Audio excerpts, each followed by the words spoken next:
Hi guys, Chepauk వేదికగా Chennai super Kings మరియు Kolkata night riders మధ్య ఏప్రిల్ 14వ తేదీన మ్యాచ్ జరగనుంది. మ్యాచ్ అనేది points table bottom of the teams మధ్య జరగనుంది కాబట్టి ఈ మ్యాచ్ లో ఇరు జట్లకు విజయం అనేది ఇంపార్టెంట్ కానుంది. సో ఈ మ్యాచ్ కి సంబంధించిన అప్డేట్స్ తో పాటు ఇరు జట్ల ప్లేయింగ్ 12 ఏ విధంగా ఉందో ఈ వీడియోలో అయితే చూసేద్దాం. ఇంజురీ నుంచి కంబ్యాక్ ఇస్తున్న మతీషా పత్రానా మరియు ఎంఎస్ ధోని ఈ మ్యాచ్ లోకి అందుబాటులోకి వచ్చే అవకాశం అయితే ఉందంట. మెయిన్ గా ఎంఎస్ ధోని ఈ మ్యాచ్ నుండి అందుబాటులోకి వస్తాడని సిఎస్కే టీం అయితే కన్ఫర్మ్ చేసింది.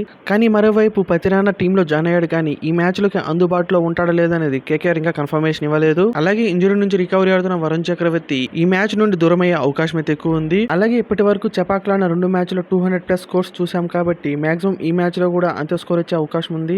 మాక్సిమం టాస్ గెలిచిన కెప్టెన్ ఫస్ట్ ఫీల్డింగ్ ఎంచుకునే అవకాశం అయితే ఎక్కువ ఉంది. సో ఫస్ట్ కేకేఆర్ టీం ఒక విషయానికి వస్తే తమ టాప్ ఆర్డర్ బ్యాట్స్మెన్స్ మంచి పర్ఫార్మెన్స్ ఇస్తూ కేకేఆర్ టీం కి అయితే మంచి స్టార్ట్ అయితే ఇస్తున్నారు. కానీ మిడిల్ ఆర్డర్ మరియు ఫినిషర్స్ మంచిగా ఫినిష్ చేయకపోవడం వల్ల కేకేఆర్ అనుకున్న స్థాయిలో స్కోర్ చేయలేకపోతుంది. అలాగే తమ మెయిన్ బౌలర్స్ ఇంజరీస్ కారణంగా మ్యాచ్ ఆడకపోవడం అలాగే ఫామ్ లో లేకపోవడం కారణంగా ఇప్పటి వరకు కేకేఆర్ ఒక్క మ్యాచ్ కూడా విజయం సాధించలేదు. మెయిన్ గా ఈ మ్యాచ్ లో సిఎస్కే పై విజయం సాధించి ఈ సీజన్ లో మొదటి విజయం నమోదు చేసుకోవాలంటే తమ బౌలింగ్ డిపార్ట్మెంట్ అయితే మంచిగా కంబ్యాక్ ఇవ్వాల్సి ఉంటుంది. ఈ మ్యాచ్ లో maximum KKR team Navdeep Saini స్థానంలో ఉమ్రాన్ మాలిక్ ని ప్లేయింగ్ 12 లోకి తీసుకొచ్చే అవకాశం ఉంది. ఒకవేళ మతీషా పత్రానా అందుబాటులో ఉంటే కనుక రోమన్ పవల్ స్థానంలో మతీషా పత్రానా వచ్చే అవకాశం అయితే ఉంది. సో మాక్సిమం ఈ మ్యాచ్ కి కేకేఆర్ ఈ ప్లేయింగ్ 12 తో వెళ్లే అవకాశం ఉంది. ఇంక ఈ సీజన్ లో వరుసగా 3 మ్యాచ్లు ఓటమి పాలై 4వ మ్యాచ్ లో స్ట్రాంగ్ కంబ్యాక్ ఇచ్చిన సిఎస్కే టీం అదే కాన్ఫిడెన్స్ తో ఈ మ్యాచ్ లో కూడా విజయం సాధించాలనే పట్టుదలగా ఉంది.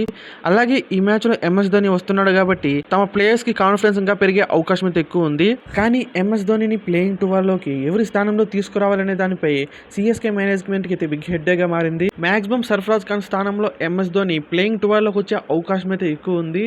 ఇంకా గత మ్యాచ్ లో సంజు శాంసన్ సెంచరీ సాధించడం అలాగే బ్రావిస్ కంబ్యాక్ ఇవ్వడంతో సిఎస్కే టీం ఒక బ్యాటింగ్ లైనప్ అనేది స్ట్రాంగ్ అనిపిస్తుంది. ఇంకా రుతురాజ్ గైక్వాడ్ కూడా ఫామ్ లోకి వస్తే సిఎస్కే ఒక బ్యాటింగ్ కి తిరుగుండదు. కానీ సిఎస్కే ఒక బౌలింగ్ డిపార్ట్మెంట్ ఫామ్ లో లేకపోవడం అనేది సిఎస్కే టీం కాస్త డిసడ్వాంటేజ్ గా మారే అవకాశం ఉంది. మెయిన్ గా సిఎస్కే బౌలర్స్ కేకేఆర్ లో ఫామ్ లో ఉన్న టాప్ ఆర్డర్ ని వీలైనంత త్వరగా అవుట్ చేసి మిడిల్ ఆర్డర్ పై ప్రెజర్ పెట్టి తక్కువ స్కోర్ కి కట్టడి చేయాలనే ఆలోచనలో ఉంది. అలాగే కేకేఆర్ బౌలింగ్ లైనప్ కాస్త వీక్ కనిపిస్తుంది కాబట్టి సిఎస్కే టీం ఒక బ్యాటర్స్ మంచి స్కోర్ ని టార్గెట్ చేసే అవకాశం ఉంది. మెయిన్ గా సిఎస్కే కెప్టెన్ రుతురాజ్ గైక్వాడ్ ఎప్పుడు ఫామ్ లోకి వస్తాడో చూడాల్సి ఉంది. ఓవరాల్ గా ఈ మ్యాచ్ లో సిఎస్కే టీం కేవలం ఒక చేంజ్ చేసే అవకాశం ఉంది. సర్ఫరాజ్ ఖాన్ ని రిప్లేస్ చేస్తూ ఎంఎస్ ధోని ప్లేయింగ్ 12 లోకి అయితే రానున్నాడు. ఫైనల్ గా సిఎస్కే టీం లాస్ట్ మ్యాచ్ విజయం సాధించి అదే కాన్ఫిడెన్స్ తో సిఎస్కే టీం తమ హోమ్ గ్రౌండ్ లో మరో విజయాన్ని సాధించేందుకు రెడీ అవుతుంది. ఫైనల్ గా ఈ మ్యాచ్ లో మాక్సిమం సిఎస్కే టీం గెలిచే అవకాశాలు అయితే ఎక్కువ ఉన్నాయి.